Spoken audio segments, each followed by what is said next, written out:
The importance of clean water to human health cannot be overemphasized. Water is life, yet supply to most cities in Nigeria is still a challenge. The greater population that is not covered, that does not have water supply, is probably in the rural areas. But it's also a dicey situation, you know, because there are certain areas, certain locations, because of the geography, there's really nothing you can do. Or to be able to achieve what you want to achieve, the economy, you know, when you put it, you know, you do an economic analysis, a socio-economic analysis, probably you just have to find some other ways to do it. It's a challenge, but again, like I said, we have to find a way to cover this less the underprivileged people that have no access to water. I think one of the challenges also, don't forget also the urban areas. It's quite a shame that I don't think there is any Nigerian city that can boast of 100% coverage for its people. So as we look at the rural areas, we also have to think very hard how to supply our cities. Even Abuja, for example, I'm sure, and Lagos, despite all the investments over the last 20 years, they're still not covered by 100% water supply. So it's quite a huge challenge in this country. The global assessment of water supply and sanitation data produced by the World Health Organization and the United Nations International Children's Emergency Fund Joint Monitoring Program describes reasonable access to water supply as the availability of at least 20 liters per person per day from a source within 1 kilometer of the user's dwelling. One is not unaware of the fact that this is near impossible in Nigeria. This is evident as most residents in the rural area either resort to private wells, streams or rivers for the means of water they use daily. While among the over 90 million people living in the urban and semi-urban areas, less than half have reasonable access to reliable water supply. There's abundant water resource in Nigeria from the rivers that we have and the flows from the runoff from rainfall and waters that come from bordering countries. Our major problem is managing this water resource. And yes, there is a serious problem associated with water supply. One of the key things is capacity building. We have people managing the water boards and water schemes are not really, we don't have the right people, or we don't have enough manpower to run them. Secondly, the energy crisis is also making things difficult. I'm talking now with particular reference to urban areas. It's very, very difficult with the energy crisis for any water treatment plant in any city to run at 100% capacity.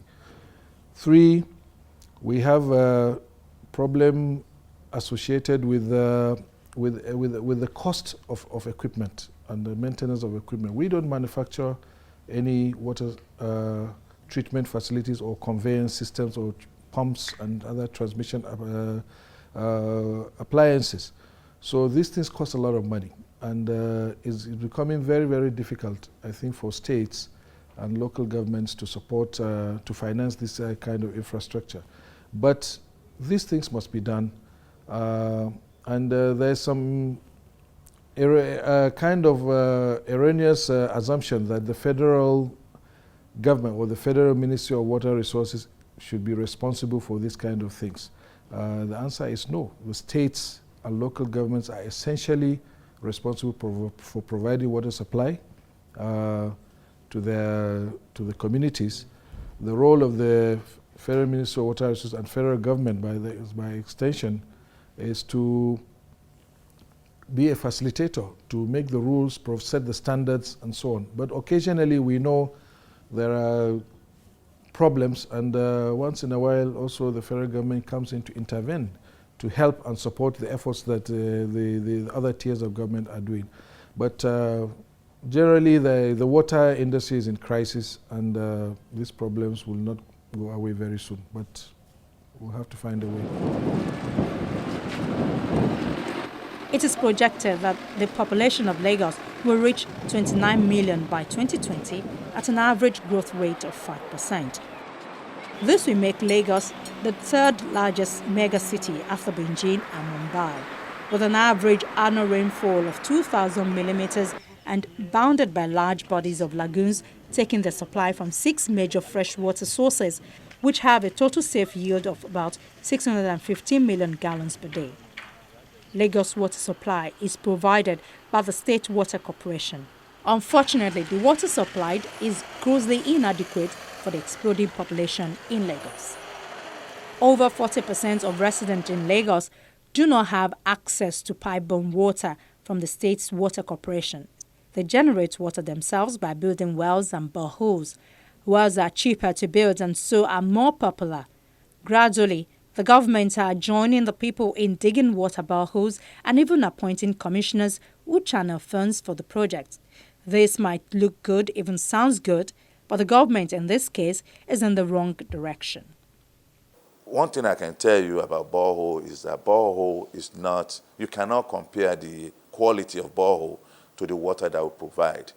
And that is why we need to work together with our citizens to provide water. We have a program, PPP.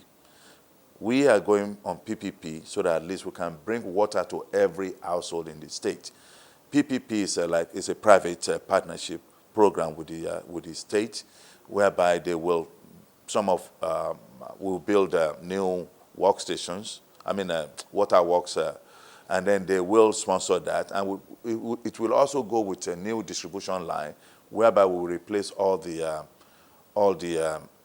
infrastructures that are currently available. Some of these pipes are old, they are broken and buried. So we are working together with the citizens also. Like, for instance, we have a customer service line where you can call if you have issue. Then we will dispatch people out there to find out what the problem is and to find a way to resolve it right away. You are our customers. We want to be able to be there. We want water in your pipe all the time. And that is how we can keep our job also. And that's how we can keep the citizen to have a trust in what we do. The absence of potable water gave birth to a business opportunity. The high demand for drinkable potable water in Lagos gave birth to water in small sachets and water tankers. As at 2010, the population of Lagos State was 18 million. However, water production was just 210 million gallons per day, while demand was 540 million gallons. We are currently supplying about 210 MGD, million gallons per day. But right now, the increase in populations and really demanding for more. And we have mechanism in place. We have some new water works that have recently been completed that we are hoping to commission or to be commissioned by His Excellency very soon, so that we can put those to work. And our vision is to get water to every household in the state, and we're working rapidly towards that. And this, we also came up with the master plan, which really is to address the potable water shortage in the state, and we're working towards that. The master plan highlighted all what we need to do, to accomplish, to be able to get water to every household in the state. The Water Corporation has total installed capacity of 210 million gallons per day, leaving a shortfall of 300 million gallons. It is expected that in the next 6 years, Lagos' demand for water daily will be around 733 million gallons. To meet up with the demand, the state government has made a Lagos water supply master plan, which projected that by 2020, production will climb to 745 million gallons per day. Lack of potable water has been linked to poverty. It damages developing economies such as Nigeria. An estimated 5% of developing countries' GDP is lost to illnesses and deaths caused by dirty water and lack of sanitation. Nigeria loses hundreds of billions of naira due to poor water and sanitation. That is a huge number, indeed. There's a lot of hope. We are trying to kind of stimulate the states and the local governments now. Right now we're designing a program aligned to the Sustainable Development Goals so that we can achieve the coverage that is required by the year 2030. We cannot do it alone, but we're creating a program that we can provide that will be a kind of partnership between the federal government, the state, the local governments, and even international donor organizations. It's still in the works, but I hope that in the next few weeks it will be out. We are creating a program that is not going to be a program owned by this particular administration. It's a program for Nigeria, so that successive administrations, successive ministers and successive administration will come and key into that program and continue to do it. So it's a long-term program to support the sustainable development goals.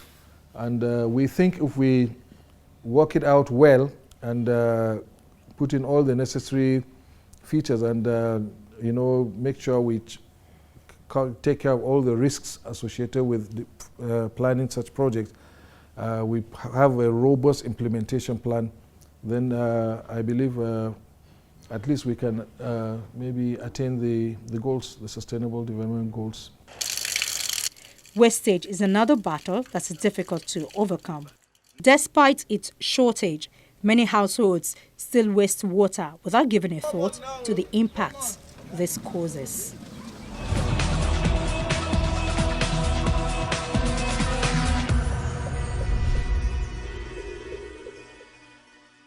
While governments around the world signed up for the Sustainable Development Goals late last year, the SDGs provide opportunity for our world to be transformed by 2030 without leaving anyone behind. And from what we have seen, a lot still has to be done and many lives need to be touched.